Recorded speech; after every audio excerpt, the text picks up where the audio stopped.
he gonna make it? I'm afraid that double-stuffed burrito hit him pretty hard. We did everything we could, but he's in a coma. Is it treatable? Oh, totally. He's gonna power nap and wake up hungry again. Carbs, you know. Why are you looking at me like that?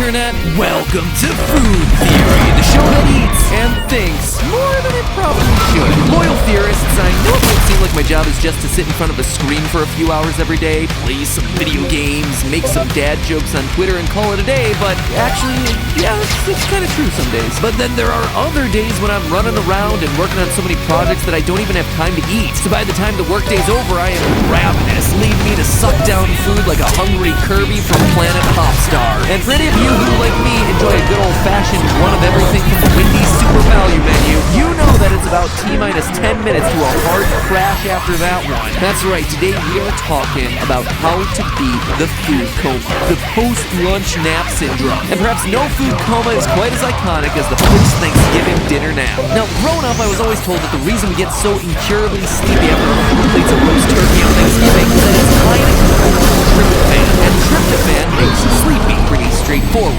right? Well, there's one teensy tiny problem there. It's not true. For one thing, turkey isn't as high in tryptophan as other foods like pumpkin seeds, soybeans, and mozzarella cheese, none of which get blamed for food comas during the holidays or at any other time, really. And second, while tryptophan does promote the production of serotonin, the neurotransmitter that is one of the keys to sleep, it does that most effectively when your stomach's empty, and the tryptophan doesn't have to compete with a lot of other stuff in your system. So thanks a lot there, elementary school. I'll add turkey makes you sleepy to the countless other lies that you told me. Pluto is the planet. You won't always have a calculator in your pocket. After third grade, everyone will expect you to use cursive.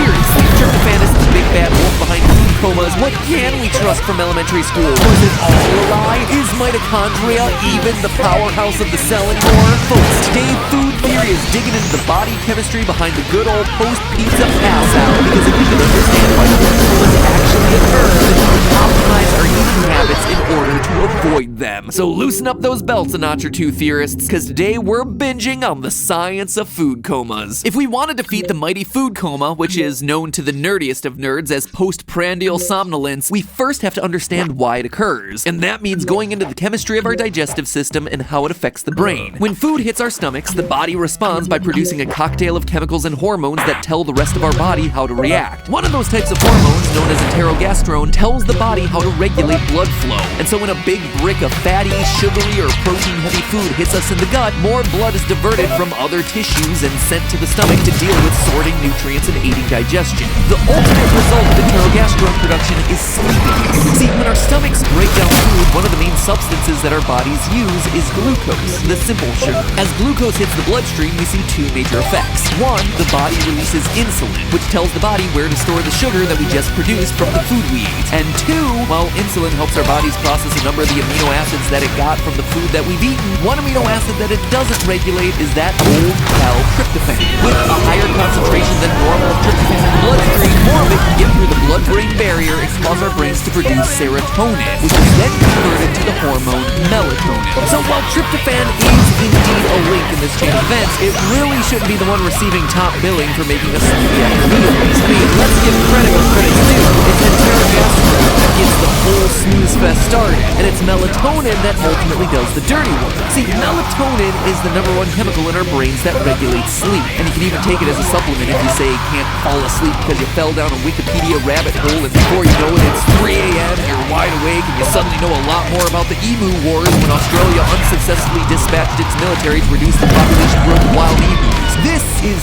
all highly hypothetical, of course. The situation that is not the Emu Wars, that is a thing that totally happened, where Australia's army got dunked on by a bunch of giant birds. This all tells us why eating in general can make us sleepy, but of course there's a bit more to it than that. My personal experience, it's not like food comas strike after every single meal or snack. And that's because the amount of food consumed isn't the only factor here. The glycemic index of that food is also key. The glycemic index of a food refers to how quickly and easily it can be broken down and digested, which then affects how quickly blood glucose spikes and how much insulin is produced in response. The higher the glycemic index, the faster all this happens. The more food eaten with a high glycemic index, index, the more insulin produced, which, as we just discussed, results in more melatonin production. So what kinds of foods have a high glycemic index?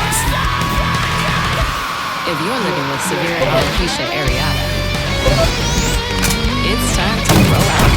Not your Thanksgiving turkey. Foods that are low in fiber, fat, and protein, but high in carbohydrates tend to have the highest glycemic index. So things like white bread, potatoes, and pasta are some of the biggest contributors to the food coma. So while it may be true that a turkey dinner is going to make us sleepy and lethargic, it's probably the starchy and sugary side dishes, not the turkey, that are actually causing our blood sugar to spike, which then kickstarts the whole food coma process. So does that mean the answer to the food coma is to go all paleo diet and just ignore all the carbs? Well, yeah, that would certainly reduce the effect of the food coma, since things that are slower to digest don't cause such dramatic spikes in glucose / insulin / all the things that come with it. However, a food coma-free carb experience is still possible if those carbohydrates are balanced out with plenty of protein, fat, and fiber to make your body digest things a bit more slowly. But let's just say, for the sake of argument, that I'm not interested in doing a well-balanced meal. I'm in one of those hungry Kirby moods, and all I want is to eat a pile of mashed potatoes the size of a baby and not get groggy. Is there any other way that I can hack my body into avoiding the food coma? Like,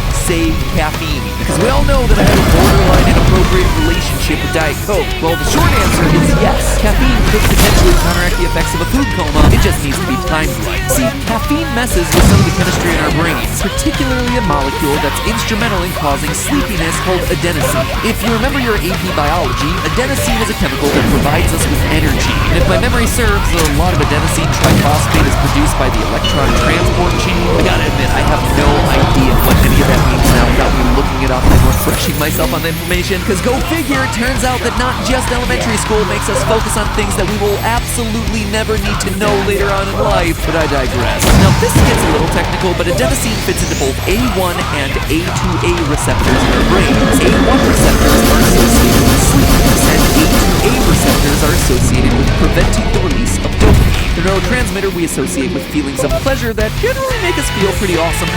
The reason caffeine helps us stay alert and feel good is that it has a similar molecular shape to adenosine and can fit into those receptors, therefore preventing the adenosine from getting into the receptors and making us drowsy. So if you drink some Starbucks with a loaf of Wonder Bread, will that keep you from getting sleepy? Maybe a bit. But when your body is working to digest all the food that you just binged, there's a lot of competition going on down in your small intestine for what to absorb and what chemicals for the brain to produce. This is the kind of thing that's hard to study scientifically, since feelings of alertness and drowsiness are all subjective and rely on the feedback of the test subject. But to get the most bang for your caffeinated buck, you likely need to consume your caffeine before you go on your food binge, to make sure that the caffeine has settled solidly into your A1 receptors before your brain cells all of the adenosine. Of course, that would also require you to know well ahead of time that you're going to eat half your body weight in pasta, and in my experience, that tends to be an action taken out of impulse. So it's not like we're always going to be able to stop and say to ourselves, you know what, I'm going to go on an embarrassingly massive food rampage in a few hours, gotta get that caffeine fix first.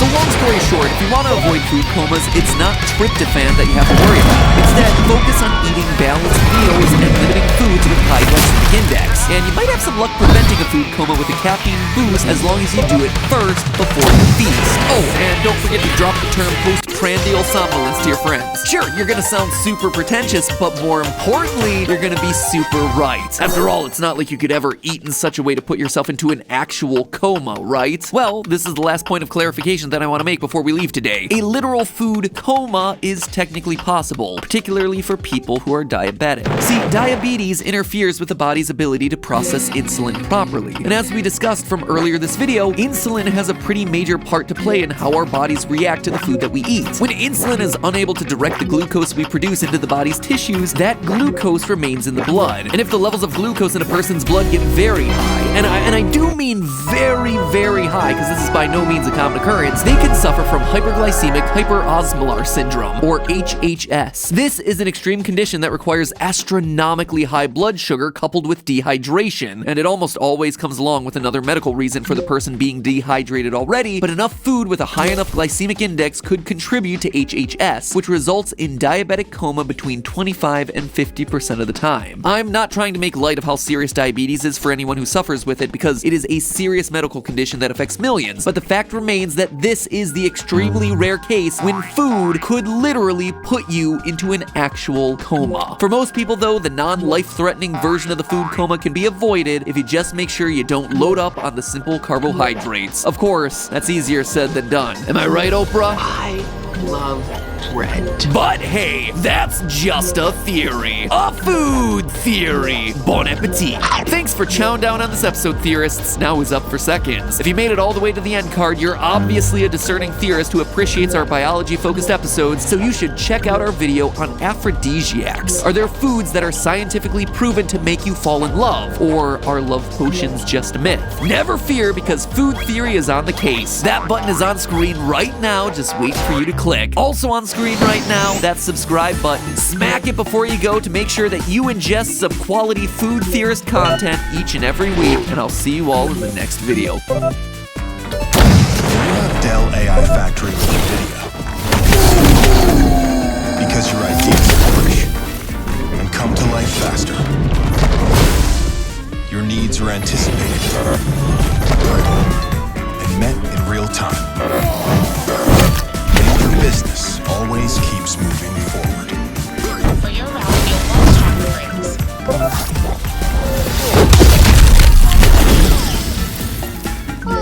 Searching for a reliable used hatchback? Shop the area's best selection of affordable vehicles at unbeatable prices. Want a vehicle with low mileage? We have a wide selection in stock and ready for delivery. I have seen a video circulating online. I have seen a video circulating online that says that this lemonade should be illegal. Illegal? I mean, it's lemonade. Lemons are delicious. It's a little bit bitter, a little bit sour. It's great. It is balanced, as all things should be. But illegal? No. Push all of that aside. What they are claiming is that this right here has more caffeine than 4 espressos worth of caffeine. Excuse me, I find that a little hard to believe. But also seems kind of unhealthy. Panera, what are you doing? Are you trying to kill me? Time we find out. Hello, Internet! Welcome to Food Theory, the only show that gets a buzz from eating right. No matter if you're a Chipotle Chad or a Baja Fresh Brad, you're gonna want to pay attention to this one, because today we're talking about Panera Bread's newest product, Crack in a Cup. You see, about a month ago, a video was uploaded on TikTok by a user named Sarah Bouse. In it, she takes 2 minutes to rant about one of Panera's newest menu items, their Mango Yuzu Citrus Lemonade. But this isn't your typical selfie car rant video about restaurant lemonade, my friends. Oh no! This one's a bit unhinged. I have learned something that should be illegal. 100% should be illegal. So, and it has to do with this drink. Give me a second. So, at Panera. Oh, I cannot get myself straight. Pretty soon, you start to realize what exactly is going on here. This is the Mango Yuzu Citrus Charged Lemonade. When I'm sitting there, I'll drink 4 or 5 of these. The regular size has 82 grams of sugar. Let's push that aside. It has 260 milligrams of caffeine. An espresso, I looked it up, has 63 milligrams of caffeine. 63 for 1 shot of espresso. She's essentially drugged out of her mind on caffeine. Practically leaks through the screen onto your scrolling thumb as she rants. She is literally a real-life version of Tweak from South Park. I pulled out my hair! But it's weird, right? A lemonade having over 4 times the amount of caffeine as an espresso? There's no way. I thought this whole thing had to have been a bit. A joke that she was just putting on for the camera to go viral, but no. She was making the video because she legitimately wanted people to know and thought that Panera was breaking the law by not labeling their lemonade accordingly. I don't have caffeine very much. I thought. I'm not used to caffeine like that, and I feel like the Hulk Panera. Who's gonna create a product with 263 milligrams of caffeine? Look what you're doing! I'm dying! Also, can I just call out that I love the fact that she finishes this rant with one final slurp? She'd be tripping on that caffeine, but you know she needs to take that final swig. Besides being just pure internet gold, her claims really piqued my theorist interest. In a lot of cases like this, whether it's hot coffee from McDonald's or random car rants about lemonade, our first impulse is to label the person as kinda crazy, or negligent, or a Karen, or whatever. But history has shown that a lot of times these people wind up being right. So, is this a case of one random Panera patron ripping off a local restaurant to be her personal WeWork? I work at Panera. No, I work in a Panera because I don't want to pay for a co-working space, but working at home makes me want to dig my own grave because I'm alone. Or is there something else going on here with Panera actively duping people into mega dosing on caffeine? Is the lemonade actually more caffeinated than the coffee? And if it is Panera doing enough to make that fact clear to its consumers? And lastly, is Sarah in this video literally dying of a caffeine overdose? I think we need to look into all of it. What say you, Sarah? Ooh, this is gonna be rolling. So looking at the online nutrition facts for Panera's new line of charged lemonades, we see that they come in 3 flavors: mango yuzu citrus, strawberry lemon mint, and Fuji apple cranberry. And yep, as Sarah claims, a single serving comes with 350 calories and a whopping 260 milligrams of caffeine coming from a combination of coffee extract and guarana extract. So she's definitely right about the amounts, but how much caffeine is that really? And what's that gonna do to your body? Well, the first place to start here is with the science. Most of us understand that caffeine is a neurostimulant and vasodilator, which means that the more you drink, the more your blood vessels are expanding, allowing blood to rush to your brain and limbs. This blood rush causes you to feel more awake. But if you have too much, you start to feel jittery. Now, Sarah says that on a typical day, she's refilling her cup multiple times. I'll drink 4 or 5 of these. I was always like, man, when I work at Panera, I feel great. Running the math, she's been consuming a whopping 1,100 to 1,300 milligrams of caffeine a day. A staggering number when you consider that an average cup of coffee contains between 95 and 140 milligrams. In fact, drinking 4 cups of coffee a day qualifies you as a heavy coffee drinker. And yet, here's Sarah. 4 cups a day is a third of the caffeine that she's consuming through this lemonade. Even if you compare her Panera caffeine intake to energy drinks that hinge on giving you, energy, she's still in the artery melting stratosphere. Those drinks typically contain about 110 milligrams of caffeine for an entire can. Basically, Sarah here's chugging like 11 Red Bulls per day, or 6.5 tall Starbucks dark roasts, or 28 cans of Diet Coke. I'm a Diet Coke addict who drinks way too much, and even I can recognize that that is an alarming amount of soda. It's no wonder that she feels so good working at Panera when she's literally being drugged into believing it gives her supercharged work performance. So Sarah's consuming an insane amount of caffeine from these charged lemonades. That much is undeniable. But is Panera acting illegally in any of this? Is Panera negligent in some way? Should they be doing a better job of telling people what's inside of this stuff? Well, let's actually talk about that. I went to my local Panera and took some photos of the charged lemonade area, and immediately you can see that these aren't marketed as energy drinks. Sure, they're named charged lemonades, but what exactly does that mean? Underneath the flavor heading, there's fine print that says it has as much caffeine as the dark roast coffee, but it's small, and you definitely lost my interest as soon as you started the sentence with plant-based and clean. And yeah, there's the nutrition facts below that, but 260 milligrams of caffeine? What's that mean? Is that a lot? A little? It's unclear unless I'm actively taking out my phone and looking up what that amount is. And again, all of this is marketed under the name lemonade.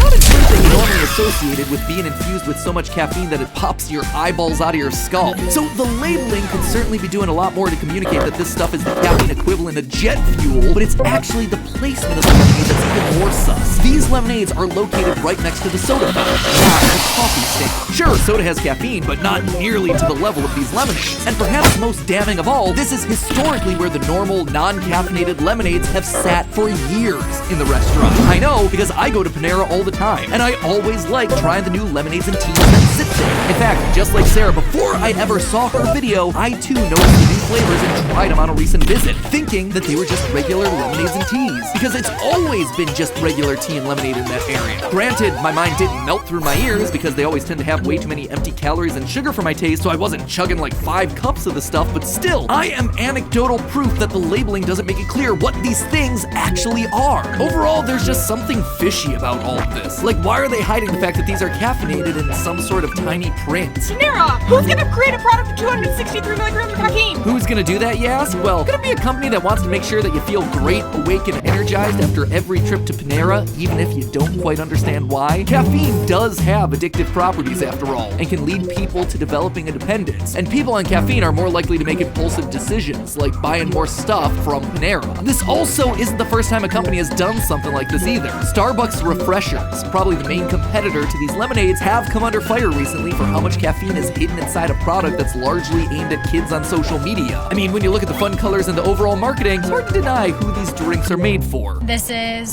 my new obsession, I may have a problem. You do, or at least you might. You may just be secretly getting fed doses of caffeine, so you develop a dependence on these drinks from these restaurants that serve them. And mind you, those refreshers contain almost 6 times less caffeine than the lemonade that's being served at Panera. It's kind of like Panera saw an opportunity and decided to go nuclear with the whole thing. So as we've seen, the charged lemonade caffeine threat is real, seems pretty darn dishonest in its marketing, and it seems like there may just be sinister intentions behind all of it. But is any of it illegal like Sarah initially claimed? The FDA often works in areas where consumer expectations or knowledge don't match the products or how they're marketed, so just what does the FDA have to say about caffeine disclosures? Well, the FDA, as we've talked about in the past, is the organization charged with regulating the labeling requirements for packaged products that you see on grocery store shelves. We know from previous episodes that they care about all kinds of things, like sugar and fat, cholesterol, but do they care about caffeine? Oh, you bet they do, especially since the world's favorite little addiction has been up in the ante in recent years. Americans' love of working late, partying hard, and recording all of it for social media clout has led to a lot of caffeination in order for all of us to stay functional, with the biggest caffeine revolution coming from energy drinks starting in the early 2000s. Red Bull has technically been offering us wings since 1984, but it wasn't until it hit the shelves in the US in the late 90s that it really took off, where it replaced coffee for people who, I don't know, want something that tastes even worse than coffee. The stuff is way too sweet for me, honestly, but it did spawn a huge number of competitors in the market, including famous energy drinks like Rockstar and Monster Energy. The point is, though, that all of these products are labeled as energy drinks first and foremost, both in their branding and in their labeling. For caffeinated beverages, there are 2 main pieces of information that are contained on that label. First, serving size, caffeine per serving, per container, or both. This also needs to be printed separately from the nutrition facts so people don't mistake it for just another ingredient. Secondly, the label must include a warning statement, not intended or recommended for children, pregnant or breastfeeding women, or those sensitive to caffeine. These are explicit warnings on the cans to help prevent people who should be drinking a lot of caffeine from drinking it. And it's not enough just to say how much caffeine's in it, you have to explicitly label it as a high caffeine product that certain people should not drink. Look, it's right there on every Monster Energy drink. It's not huge, and it's certainly not in the same neon letters, but at least you can find it somewhere on there. So how does any of this apply to Panera? Bizarrely, it doesn't. Those labels that you see on energy drinks aren't exactly an age-old policy, and they're not as required as you might assume. Remember when I mentioned that energy drinks surged in popularity in the late 90s after Red Bull came to the US? Well, in that same time period, there's starting to be more and more incidents of people ending up in the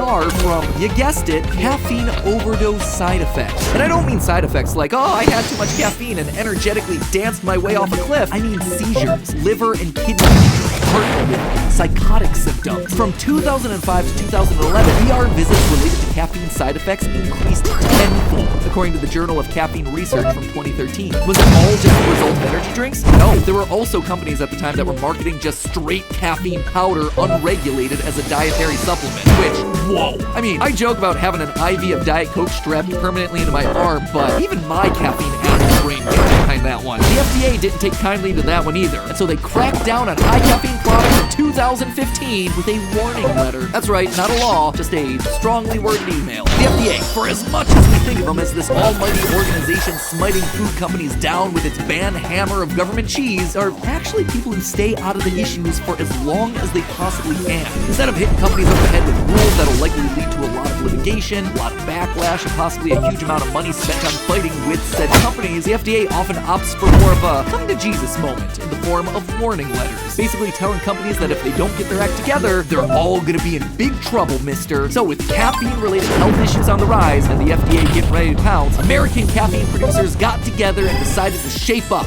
as little as they possibly could. They recognized that in dietary supplements and energy drinks, no one understood how much caffeine they were consuming and what it could do to them. So the American Beverage Association, a group of all the major US beverage companies, started including high caffeine warning labels that you see on all energy drinks. Actual FDA regulations, though, they end with just including the amount of caffeine in a beverage, nothing else. Those warning labels, they aren't there because of a law, they're there because PepsiCo, Snapple, Coke, Monster, Red Bull, and Rockstar have collectively agreed to play nice in order to avoid future issues and future lawsuits. this. While that might sound like a bunch of companies just doing the bare minimum and only making changes because they want to avoid big smackdown lawsuits, I'm here to say, yeah, that's basically what's happening. But it's still better than what's happening down at your local Panera. You see, while calorie disclosures are typically required in chain or quick serve restaurants like Panera, caffeine labeling is not. You can probably just tell this intuitively. When you walk into a McDonald's, you don't see the caffeine content of each soda listed above its spot in the soda fountain. This is because there's no requirement about caffeine labeling, and the jury's still out about how restaurants should disclose that kind of information.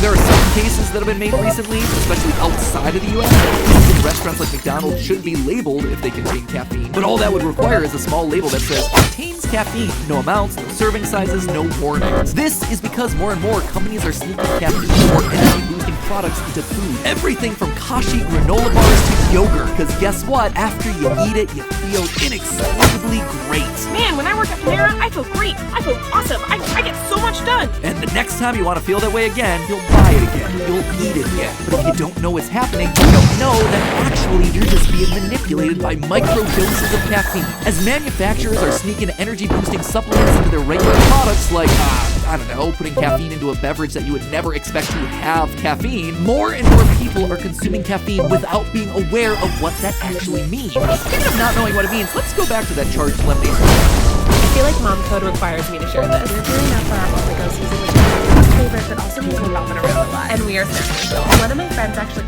Let's go back to that charged lemonade label at Panera. It has the calories, which has been required to appear since 2018, and it has the caffeine, like we talked about before. What a conscientious citizen Panera is, right? No. Well, it looks like Panera is going above and beyond by including this. You can view this little hanging tag as a tiny handwritten lawsuit sheet. By explicitly labeling the caffeine in these drinks, even if no one understands what it actually means, Panera can attempt to avoid a lawsuit claiming that patrons didn't know how much caffeine they were drinking. I mean, look, it's right there. It's right on the front of the thing that they're filling up their cup with. What they're not making explicitly clear is that the amount of caffeine in one serving of this lemonade, if you can even call it that, is the equivalent of 3 servings of Monster energy drink. And that's talking about the small size. The large is equivalent to 4.5 servings, which is more than 2 full cans of Monster. Every Monster energy drink comes with a warning, but the Panera lemonade just comes with a free refill sign. It's also notable that the large size here contains 390 milligrams of caffeine. That number, I suspect, is very specifically chosen. The FDA states that for adults, 400 milligrams of caffeine is the maximum amount recommended to drink in an entire day before you start seeing negative side effects. And Panera has conveniently shimmied right in under that limbo stick with 390 milligrams of caffeine in their lemonade. This way, if a patron dies of a caffeine overdose and their family comes back to sue the restaurant, Panera can point to the fact that their serving size is within the FDA recommended limits on caffeine and that the product was labeled in the restaurant. Truly, Panera is living up to its motto, food as it should be, to avoid federal litigation. But I mean, how big of a problem is this really? Even if people really overdo it on the caffeine, are they risking something more than just some temporary illness? Well, yeah,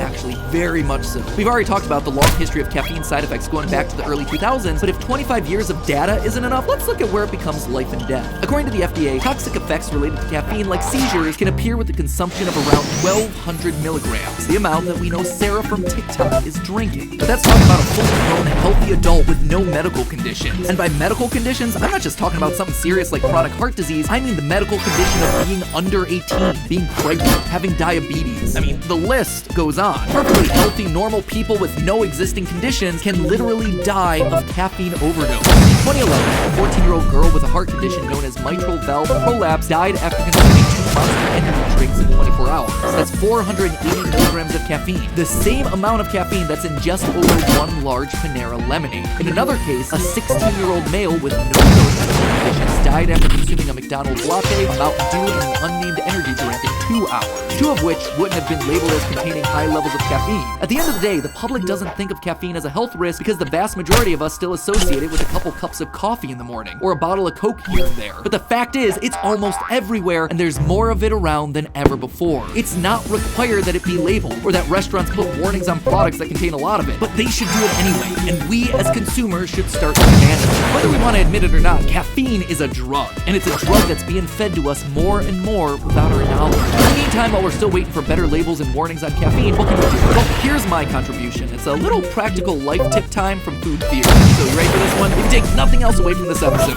take this from someone who's absolutely not a doctor, is just a guy on the internet who offers you no medical advice whatsoever. Caffeine in a can of Coke, 34 milligrams. Caffeine in a cup of coffee, about 95 to 110 10 on the high end. Energy drinks, 85 milligrams per serving, as you're looking at 160 milligrams for the entire can. So what's my personal rule of thumb here? Double digits of milligrams, yeah, pretty average. 100 to 200, pretty high. Like, don't be doubling or tripling up on those things. Scientifically, your heart might start getting cranky.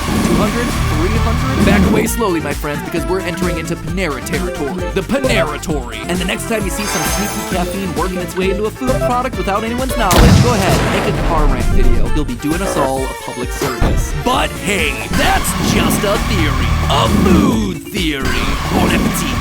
By the way, if you're looking for a more lighthearted episode about Panera where I try to make myself a pair of bread gloves, you heard that right, gloves made out of bread. Does it work? Does it not? Guarantee you it's embarrassing. That video's over on the left. Or if you want to see some of the positive effects of caffeine, specifically how it gave way to the greatest scientific advances that humankind has ever made, that video's on the right. Everything is always a double-edged sword, my friends. Anyway, as always, thank you all so much for watching. Stay safe out there. Make sure you're reading your food labels, and I'll see you all next time.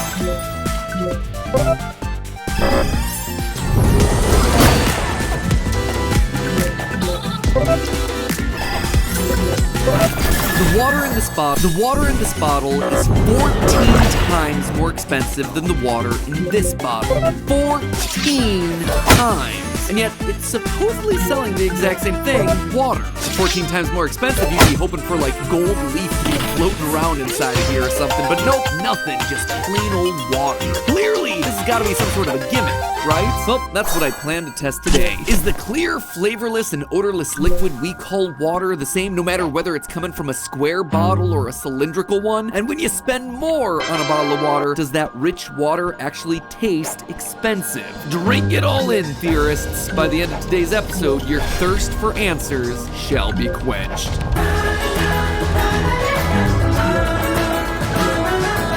Hello, Internet! Welcome to Food Theory, the channel that's always sparkling and never still. We've talked a lot on this channel about various beverages, sodas, tea, coffee, heck, we even tried olive oil mixed into coffee. Still hate you, Starbucks, for forcing us to do that one, but there's one drink that we've critically ignored over the years of Food Theory, and that is water. Outside of the one episode where we tested whether you could predict the temperature of water just from listening to it pour, spoiler alert, you can, water has been a pretty infrequent subject on the channel. It's not hard to see why, right? It's water. There's nothing much to say about it. Clear, odorless, making up 70% of the surface of planet Earth. H2O is kind of the GOAT of planet Earth beverages, but not particularly flashy. And yet, over the last 2 decades, bottled water has really exploded onto the scene to capitalize off of our collective thirst. In 2020 alone, the US bottled water industry generated approximately $22 billion in revenue. Billion with a B just for water. When I was a kid, you drank from the tap and you liked it. If you were lucky, you got to drink from the garden hose. But now, water's become so ubiquitous it's starting to feel like a fashion accessory. It is a matter of taste and of class. There are even trendy waters out there. What a nice crisp balance. I mean, just wrap your head around that. Trendy water. And of course, that also is going to come with a huge range of prices. A typical bottle of water today can cost anywhere between 50 cents and $5. So, just let me know, if you actually drank all the different brands of bottled water blind, could you legitimately tell which one came from a natural spring out and fresh out, and this was bottled by the spigot out back of Coke HQ? Can your palate actually distinguish between different brands of water? And if so, does the more expensive water actually taste any better? Today we're making Stay Hydrated Bot proud by tasting 6 of the major mainstream water options out there back to back to back to back to determine once and for all who is the Baron of the bottle, the Sultan of the still, the leader of the liquid. TLDW, we did a scientific experiment to determine what the best bottled waters are, and I'm gonna tell you right now, the differences were moist and critical. So to do this, the team obviously had to put together a taste test for Steph and I to do, taste test of water, which in concept is just really stupid. It's pretty insane. Now that we're sitting here on the couch doing it, it's pretty stupid. That's what we aim to figure out here today, folks. We're gonna take 6 of the most common brands of bottled water, ranging from expensive top-of-the-line artisanal brands to your cheap everyday options that you find in most vending machines. And then Steph and I are gonna conduct a blind taste test to see if these fancy brands, pardon the pun, hold any water. It's also worth noting that we did this experiment using room temperature water. Not because we forgot to make room in our fridge, but because that'll help make sure that you're truly able to see all the subtle differences in the water. Believe it or not, but temperature actually matters a lot when you're talking about the flavor of stuff like water. Cold water actually suppresses your taste buds. And for this experiment, we didn't want to hinder our ability to taste the minerals and slight differences of flavor. With that said, do Steph and I have the most refined body palates, or our taste buds all washed up? Let's dive in. Alright, That's Matthew picking his teeth. that is the picture. So I'll switch this out later, but I'm enveloping myself in the bouquet of these various waters. So Santi, take us through the experiment. Yeah, what are we doing? I really wish I had heard that, first of all. Second of all, in this first round, you have 6 different brands of water in the cups in front of you. Yes. You don't know the brand. What you'll be doing is drinking from each cup, figuring out if you can taste any differences, and if you even have a favorite out of these, and then you'll be ordering them from right to left, from cheapest to most expensivest. Then at the end of the round, we'll tell you how close you got, and there will be another round after this, which will explain what we get there. So we're tasting the richness of the water. Sure. The thing is, there are no wrong answers here, Stephanie. This is a water taste test. You are responding to what your palate is telling you. Yeah, but I'm just gonna put them in any old order because I don't think I'll be able to know. No competition here. This is a welcoming space. That's good. Santi, how are you going to respond to everyone's comments on this experimental design when everyone's like, they're in different colors, so the colors are going to affect the way you perceive the flavor? So, they are wrong. Oh, drink to that. Down the head. Moisturizes like a juicy, gooey, oh, that's cheeky, kiss from a cherry blossom. Burt's Bees. Return the new salted caramel butterbeers.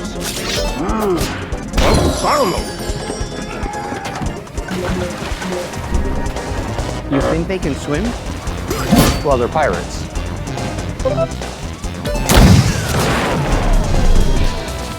I don't know, it tastes like water. Smells okay. I don't know if this is true enough. This is the flavor that I don't like about Aquafina, or like this is the sort of thing that I don't like about Aquafina. It's been a long Slightly time. cucumbery on the front. Don't think I care for that one as much, but like I still don't care strongly. I don't know. Blue. Color of water. There's no smell, but I'm going to continue to do this the whole time. It's mellow all throughout. It's mellow, right? No. Somehow that's a descriptor. Right? It's smooth. Purple. This one has a pretty like sharp, bitter flavor up front, actually. It's like plastic For water, I don't know. Is it possible that I'm going to make myself sick by drinking all this water? My stomach is like, why are you so hydrated right now? That's not normal. Okay, orange. Oh, yeah. No, actually, this is really bad. It's very metallic. I don't like it. Yeah, this is really bad. Okay, here we go. I feel like I need to clean my palate every time, but it's salty. Oh, no, this will clean your palate. Ooh, that is nice. Yeah, This there's is- nothing this in is this. nice. This is I nice think water. there's nothing in this. I taste wet. I remember when Fiji water at least first hit the market, or I first became aware of it in high school. There was a kid in my choir who would only drink Fiji water because it was the purest of the waters, and he insisted on it. He insisted on it so completely that it was this pure, unadulterated water that he would open the bottle and then pour it into his. He would not let his lips touch the bottle. He would pour it into his mouth so that way he would not taste the purity of this water. On the left, the cheapest water, you both got correct with Aquafina. The next one you both also got correct, and that is Dasani, the orange. You started off strong, but the third one is actually the red with the star, and the brand is Evian. Really? Oh Yep. no, we have bougie taste. The next one up is purple, and Smart Water is the brand in there. We did. So Stephanie, you actually got that correct. Oh yeah. Wait, no, I thought blue was smart water. I wanna take this victory, but You were half right because you did put it fourth in your lineup. okay. And then the final two, we have Fiji in the blue and Boss in the green. Good job, Fiji. You I called called that it Fiji. one. I biffed it on Aquafina hard. So Voss on average comes in at about $16.99 for a 6-pack. Wow. For water? Fiji actually comes in at $15.99. Smart Water at $12.99. Evian at about $12 flat, $11.99. And Dasani at $3.79 for a 6-pack. And Aquafina for $3.29. So both of the bottom range are in the $3. Wow. This is making me rethink a lot of stuff. I'm also mending my relationship with Aquafina. It seems like it. You guys have come to terms with each other. There's healing that's happening here. in this moment. 3 things quickly became clear from that first round of tasting. 1, that different bottled waters clearly have different flavors that you can taste. 2, that you can taste a bit of the price difference between those waters. That's how Steph and I were able to roughly predict the prices that were on the higher range of things versus the lower range. And finally, 3, Steph and I clearly had some favorites that immediately stood out from the pack. Ooh, that is nice. On the other side of the spectrum, Dasani. I don't know if this is the least expensive, but it's by far the worst taste. But why did we have such a polarizing take across these 2 specifically? Well, Evian's water is what's known as natural spring water, which, well, it certainly sounds like some corporate gobbledygook, actually has itself an official definition. The makers, or should I say bottlers, of Evian are in the business of keeping the water in as natural a state as possible. So, when it snows on the mountaintops above the French town of Evian-le-Mont, it starts to melt and seep down into the ground, flowing downwards towards the base of the slopes. As it flows, it picks up all sorts of natural minerals and electrolytes, calcium, magnesium, and bicarbonates. These mineralized waters eventually flow to a stream outside the town where they're more or less bottled at the source, and then shipped to hotel refrigerators the world over. So really, there is some substance for why this water is so much better than some of the other contenders. They didn't just call it Evian because it was naive spelled backwards. Millennial me actually blames the movie Reality Bites for popularizing that theory. That food theory. Evian is naive spelled backwards. In reality, Evian is just named after the town where the water comes from. Dasani, meanwhile, is a little bit less elegant, shall we say. Dasani, which is owned by Coca-Cola, buys up any sort of lake or stream out there and is like, yeah, it's mostly clean. Of course, those waters are not mostly clean, especially when compared to the pure spring water of Evian. If they tried to just bottle that water, it would end up tasting worse than Coke Starlight. Tastes like dirt. So instead, they need to go in and do several rounds of filtering. This isn't the natural sort of filtering that's happening in the French Alps, though. They use their industrial might to filter everything out of the water. And I do mean everything. What they're left with is basically pure water. Now, that sounds like it should make it even more of a pure flavor than Evian, but that's not actually a good thing. It turns out the purer the water, the more bland the flavor. Might be good enough for Aquafina, but not for the likes of Daddy Coke. Coke is in the business of making things taste good, so they add a bunch of minerals in artificially so it tastes like what people expect water to taste like. But to Steph and I in this blind comparison, all the extra effort they put in to make the water taste better just made it taste more like backwash. Turns out the process of removing all the sweet minerals and then artificially trying to ram them back in just doesn't sit well with the 2 of us. But at this point, Steph and I were feeling pretty darn confident we could sniff out, or rather taste out, the best from the rest, which led us into round 2. And So chewy. And big! Chips Ahoy. Big chew. Toss. Flash. Wow. Smell. Unstoppable. and our team's not so fun prank. All right, Santi, hit us up. What do you got in store for us for round 2? You already know the brands, you know the general price range. What you're going to do now, you're going to go through, taste every single cup again, and see if you can guess the order of price. So basically redo what we just did, but having the knowledge of what everything is. So I think my strategy here is knock out the ones that I feel like I should be able to identify, Exactly. right? It's making me second guess everything. I'm doing eyes closed. I have to go slower. I know, right? We're rushing Hold on, right yeah, now. okay. All of a sudden, we're like, we gotta go, we gotta go, we gotta go. So like, I'm gonna get it right now. Let's do methodical. Start here. I don't really taste anything. So it's either Fiji or Evian. What's next? Green? Green. What is in the air? I know how to consume beverages. I'm the sewer, Stephanie. Teenage Mutant Ninja Turtles live within me. What is going on? I don't taste anything here either. It's just called a mind game.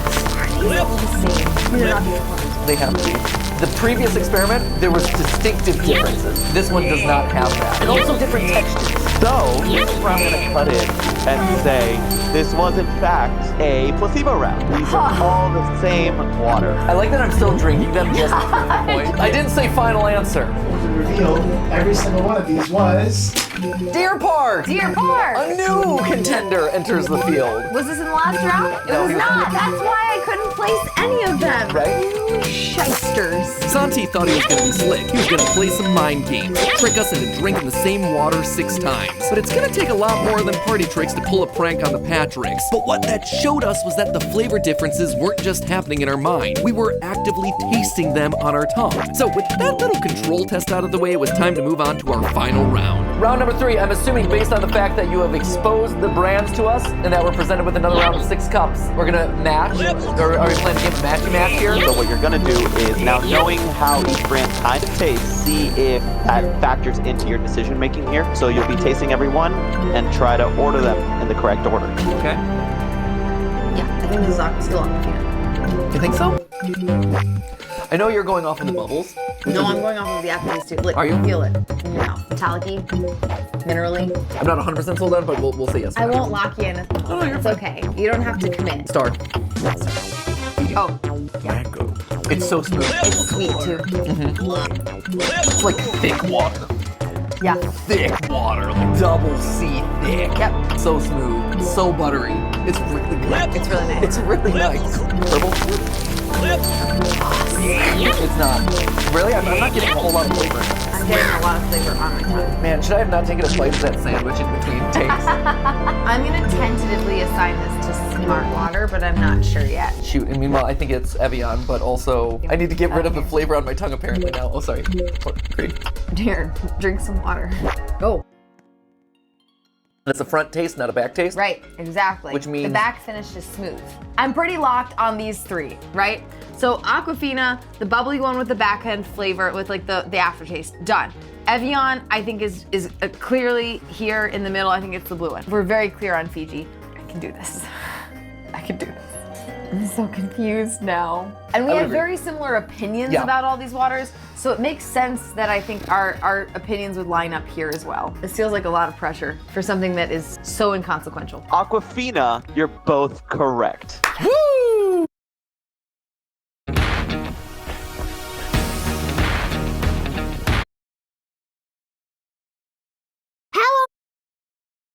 Everywhere you look online right now, we're seeing variations of the same video. Ordering every single fast food burger. Every single fast food burger. Every single burger. Every major fast food burger. Everybody trying every burger from every restaurant. But seriously, who has time for all that? We here at Theorist are all about efficiency, a smarter approach to things. If I'm gonna be having myself a burger from every restaurant across America, then I'm gonna be doing it in one big bite. That's why today we've concocted a new, unholy creation that the internet has never seen before. A single burger formed from mixing together all the elements of all the most popular joints across America. A Frankenstein's monster of a creation. A Frankenburger, to use my friend Sophia Nygaard's terminology. It is the distillation of the perfectly average burger. But what's it gonna taste like? And what secrets will we learn along the way in creating this puppy? Hope you're hungry, friends, because we've got a beef with beef.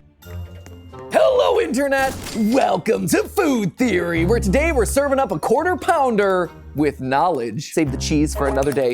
So, I don't know if you've noticed this recently across YouTube.com, but a lot of content today seems to be focused around this idea of going to every drive-thru ever. Well, my friends, Food Theory wanted to be a part of that trend, and then we thought, you know what? We don't got time for that. So instead, what if we did it the Food Theory way? What if we did it the smarter way? What if we went to one of each of the major fast food drive-in restaurants across America and fused all of their burgers together into one average fast food burger? The ultimate burger. The ultimate average fast food burger. Right, like basically if you took like the high highs and the low lows and fused them together, who is your C-average student? I'm very excited for this. As you should be. I am too. There's a lot of excitement for me. I have not eaten today. And you know me, I get very cranky. Oh, he is a hungry boy. Oof. He's got big muscles that need a lot of energy. You can't see them in this jacket that I'm busting out of. Yeah, don't flex too hard. I don't want to bust through that Quality Theory wear.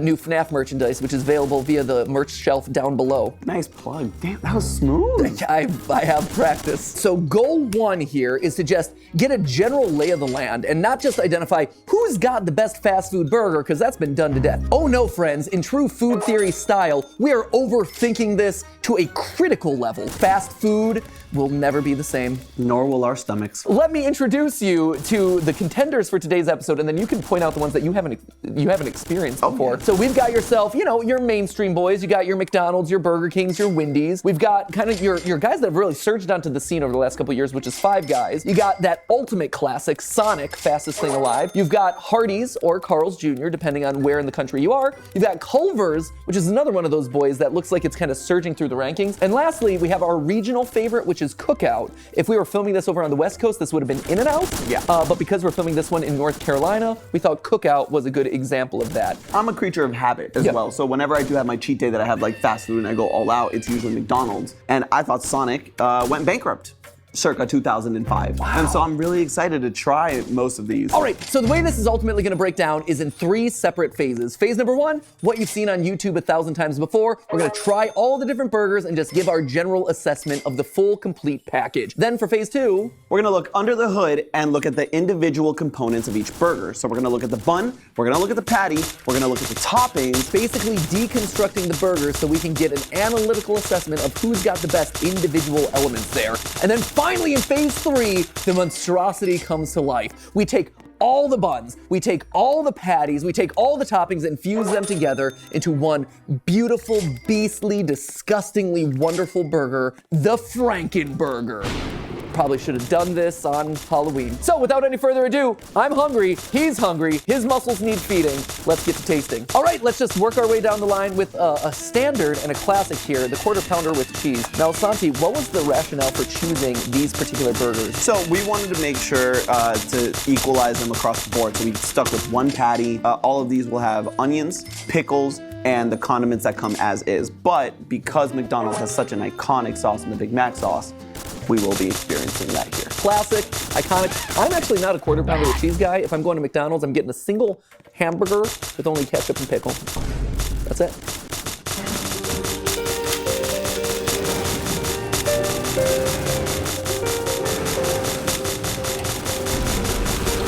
Make more good in the Kia Sportage X-Pro. Kia, movement that inspires.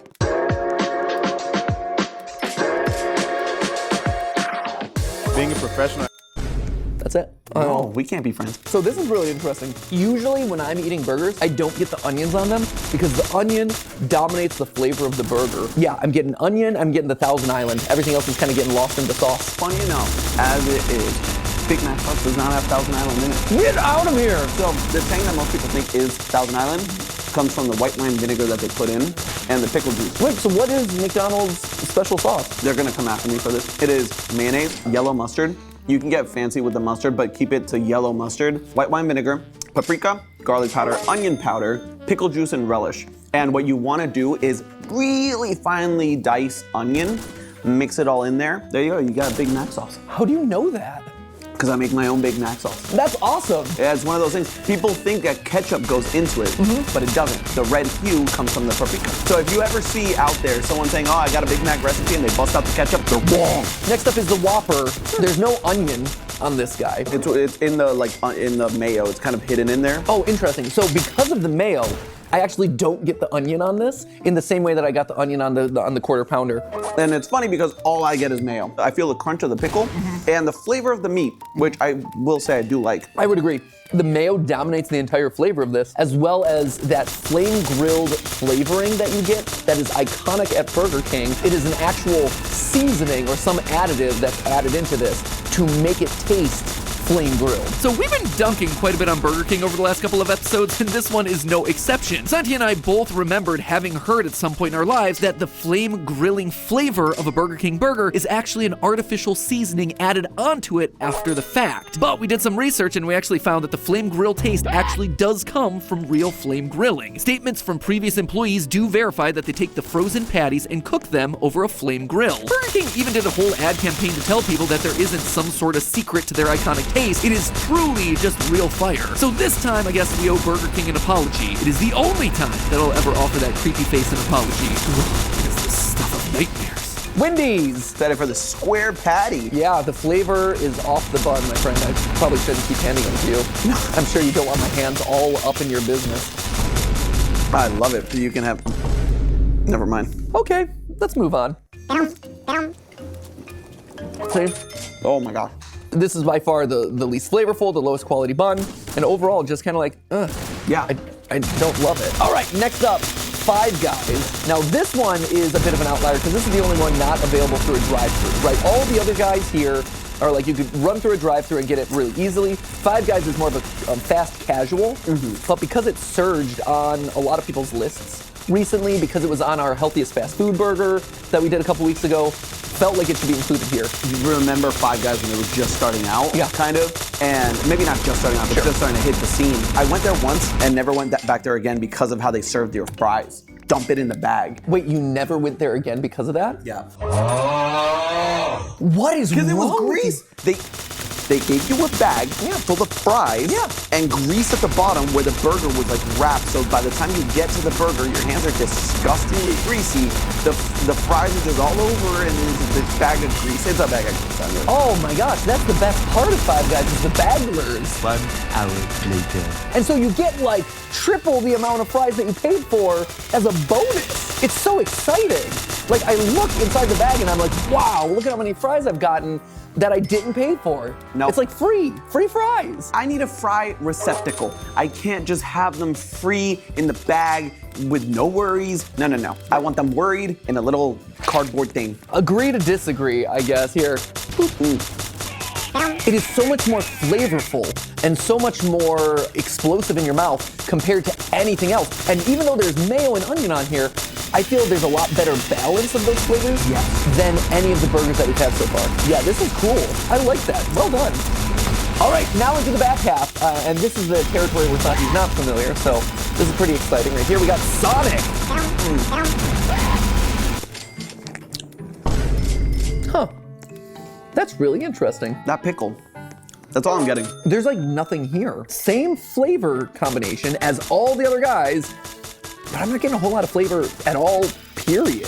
Yeah, there's mayo, but it's not really giving me any flavor. Yeah, there's onions, but it's not really giving me anything. Yeah, there's meat, but again, kind of flavorless. I can feel the mayo, like from a textural standpoint.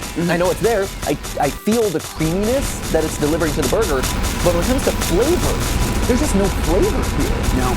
It's shocking. Not a strong start for the ones I don't know. Well, maybe you don't know them for a reason, right? True. Because Sonic, like I said, not necessarily known for its burgers per se. Hardee's, on the other hand, it has the meats. Right. I mean, that's Arby's, but at the end of the day, Hardee's, you look across their menu, and they got two things. They got a bunch of big burgers, and they got a bunch of chicken sandwiches. And that is what they are known for. And they have a thick burger. Yeah, their whole thing is the thick burger. Hard bun. A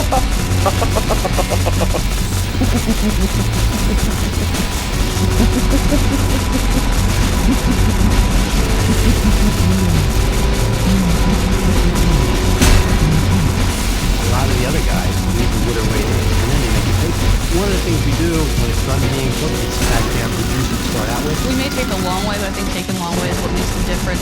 The right way, even if it's the hard way. Dietz and Latze, it's a family thing since 1939. At University of Maryland Global Campus, earn up to 90 credits toward a bachelor's for prior work and life and job experience. This feels like the bad version of the Burger King burger. Yes, it is.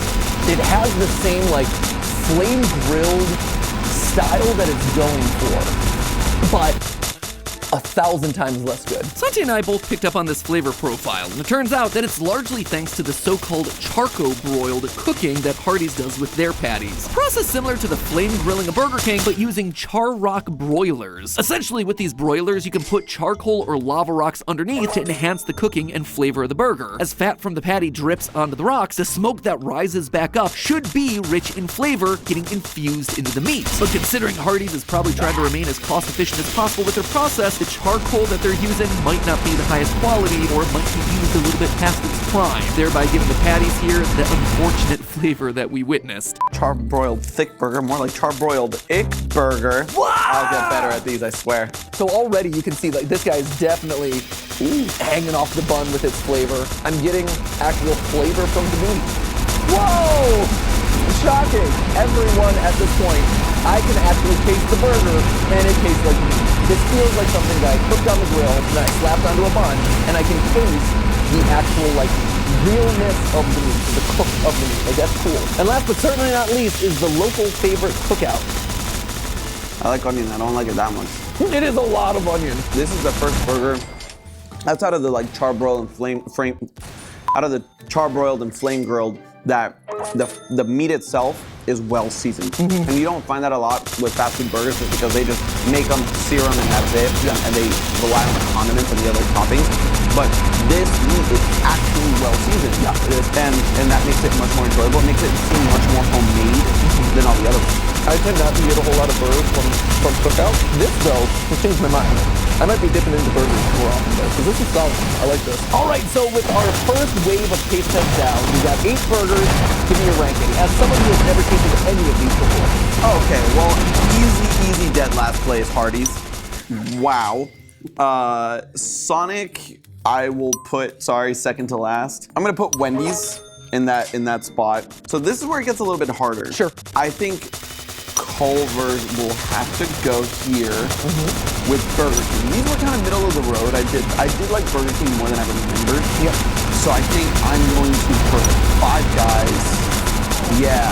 Well, for me, it's a nostalgia of the Quarter Pounder. I think you're letting your nostalgia line you. But I do think the balance and kind of the sweetness of this is in a different league than the other ones. I'm gonna put the Quarter Pounder, and I'm actually gonna put Cookout because of the meat, and just because of that, right there. A little bit too much onion, but I'm gonna put Cookout right above.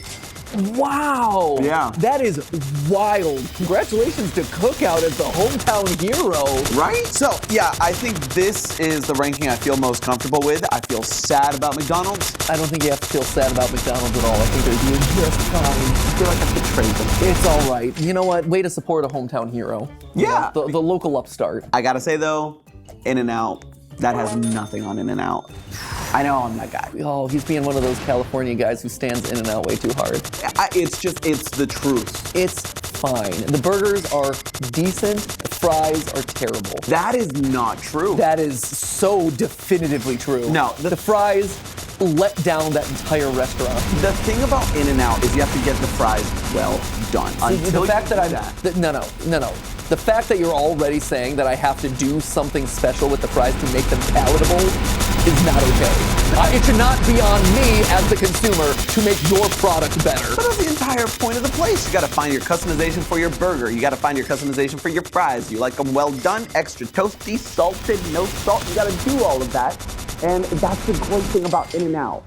And that's why it's number 1. As far as my rankings go, though, In-N-Out accepted, I have to agree with these 4 right here. As you were saying it, I'm like, yep. 100%. Very clear division between the bottom half and the top half.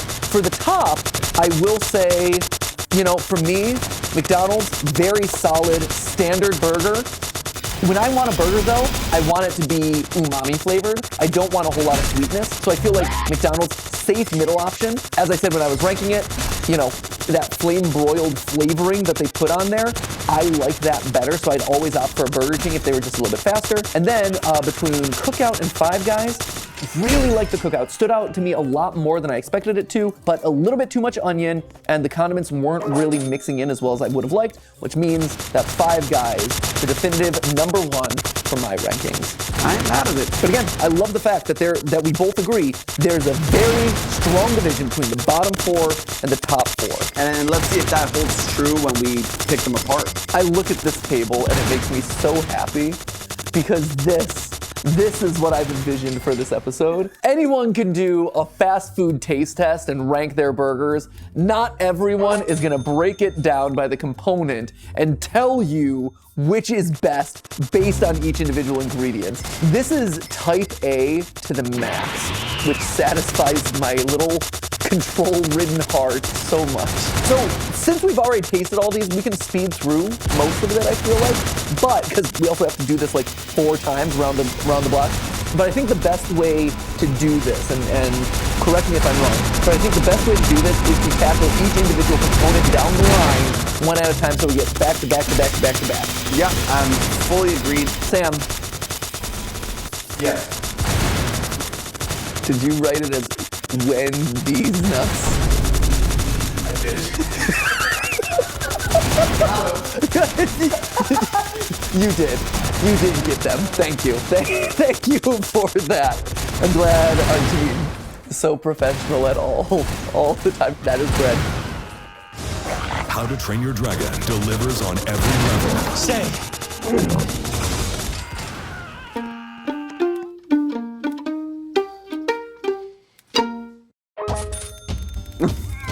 Totally fine. Which brings us to BK. Huh. That's fascinating. Wendy's nuts. There you go. And it's not a really pleasant flavor. Ooh, okay, this is Five Guys? Five Guys. Okay, Five Guys. It's not as like bready. It's more full of a flavor, I would say, than the Burger King one. Next up, Sonic. He can really move. He's got an attitude, but does he have the buns? Does he have the buns, or is this just cheap? This bun is a nothing burger. It really is. Welcome. Welcome, parties. Here, let me just break this cracker in two. Wow. Oh my god, it's like jerky. It's like fried jerky. It's fried jerky. This is so bad. Follow me up with some folders, please. The butter isn't making as big of a difference as I would expect. But I can get Cookout a top performer in our collective burger assessment. I mean, it's fun. Looking at the patty, I'm very intrigued about how all the patties look and feel.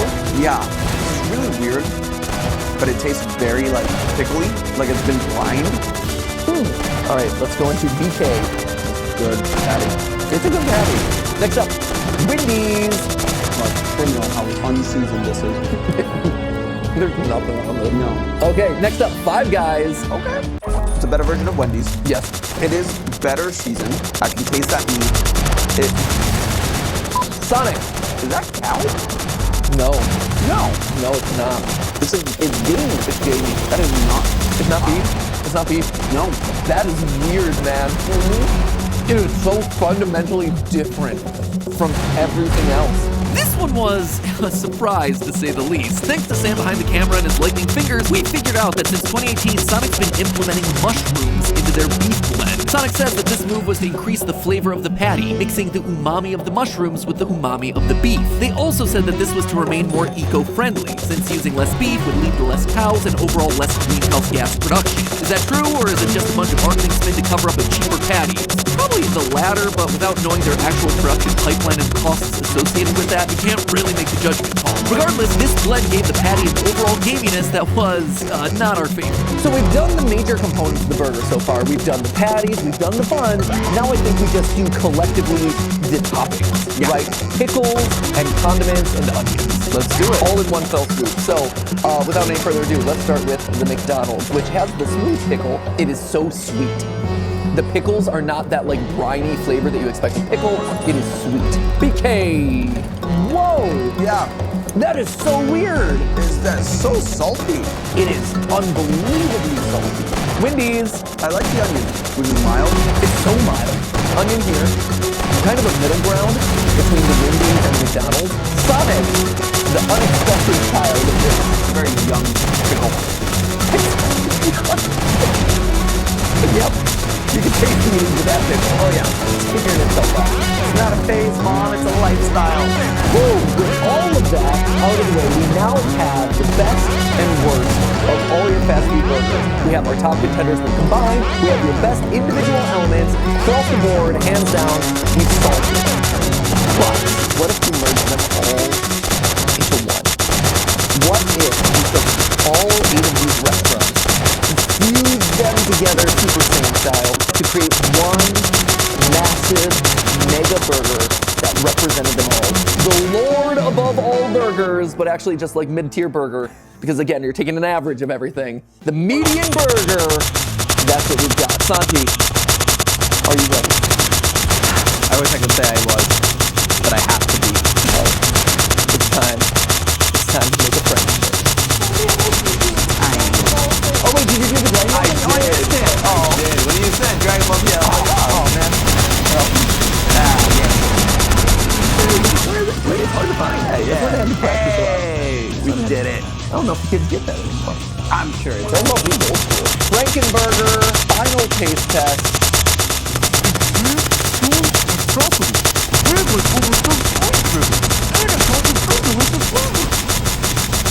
New Chips Ahoy Big Chip. Colgate Optic White's unique technology gives you a visibly brighter smile in just 3 days. Look at it! Look at this monstrosity! Oh, it is a thing of beauty and also a thing to be feared, my friends. 8 fast food burgers all combined into this. What I'm curious about is what layer to me would be the most overpowering. Whether it's the bun, or the condiments, or the patty. I'm very curious to dig into this. I don't want to look at it straight on. It's kind of like an eclipse. And we did our best with the bun. Obviously, you can't re-bake a bun. You can't re-bake bread. So, here it is. Yeah, I feel like it's like a Thanksgiving turkey right here. Oh, look at that. Oh, it is a thing of beauty. Yeah, keep it together. I'm trying to keep it together, man. I'm really trying. Oh, buddy. That is a hefty boy. Wrapping my mouth around this is gonna be a mission. Yeah, I know. I heard it just now. It was wrapping your mouth around it. And here we go. I should have meditated before this. Here we go. Well, I need a week. So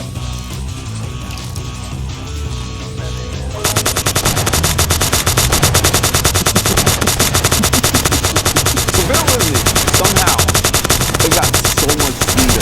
It is unbelievably sweet. Shocking how sweet it is. So yeah, once you're done with the sweetness of the bread, the sausage, the condiments, have all gotten sweeter. The pickle, sweet. The patty, sweet. Very odd. I'm not sure why that's the thing that's cutting through. And I think when you mix everything together, especially the condiments, there's the stronger flavors get drowned out by the mustard get lost completely. Yep. I can taste, more than anything, the Culver red onion, which is the sweetest of the ones that we have. I think you're right. The mayonnaise is doing a lot here to cancel out any of the stronger flavors. Is that sweet pickle? Is that sweet bun? Is that sweet meat, I guess? This was far and away the biggest surprise of the day. Neither one of us could have expected so much sweetness cut through this abomination of a burger. After doing some research, though, the answer became crystal clear. Working our way from the top, the buns themselves were all very lovely sweet. McDonald's, for instance, admits that they add a small amount of sugar to their bun. Wendy's falls into a similar boat. They changed their bun recipe back in 2016 and have also leaned into the sweetness to balance out the savory flavors of the rest of the burger. Most of the buns that we tried out here follow the same profile, so it makes sense that thinly slicing and mashing together 9 separate sweet breads will give us overall sweeter flavor. The meat, meanwhile, seems to fall into a sort of circle of life situation, with cow ends up tasting exactly like what it was fed. See, commodity beef, or the beef that's quickly produced and distributed at a massive scale, doesn't tend to be fed the tippy top of luxury ingredients. This stuff is no Wagyu, my friends. There's no classical music or massages for these cows. Instead, they're fed things like soy, sugars, corn, which, when processed, gives the cow's meat a sweeter flavor than grass-fed. Take a look at the ingredients for the burgers we use. None of them claim these grass-fed beef. Sure, there's a lot of 100% Angus, or 100% beef, or 100% all natural, but that's 100% meaningless when it comes to what they're actually feeding the cow. So in the process of deconstructing and reconstructing the patties, we were left with a suboptimally fed sweet beef underneath. Ooh, makes you think twice about what me and Santi have shoved into our mouths for the better part of 3 hours. But if I can say one thing, is that despite the stuff, despite the layers of bread and everything else, this is still better than party food as a whole. Here's the thing. Looking at this, I would place this as a solid 5, right? Which is exactly where it needed to be, because it's the average burger. We did it! We did it! Well done, sir. I think mission accomplished. The blanket burger, if you truly want to understand what the median burger is in the fast food landscape, it is just a very sweet, neutral burger. That's it. Yeah. I did not anticipate that. And again, that's one of those fascinating things about food, flavor science, that we continue to explore and investigate in the food series. I look forward to doing something like that. Heck yeah. Like an average chicken sandwich next time. Oh, I mean, we were saying, there's so many ways to go, and I'd love to hear what everybody thinks. We could do fries. We could get a fryer. We could do chicken. Or we could do the whole happy meal there. You know, there's a lot of different directions we could take. So let us know down in the comments below. Santi, congratulations on this. This is a definite win.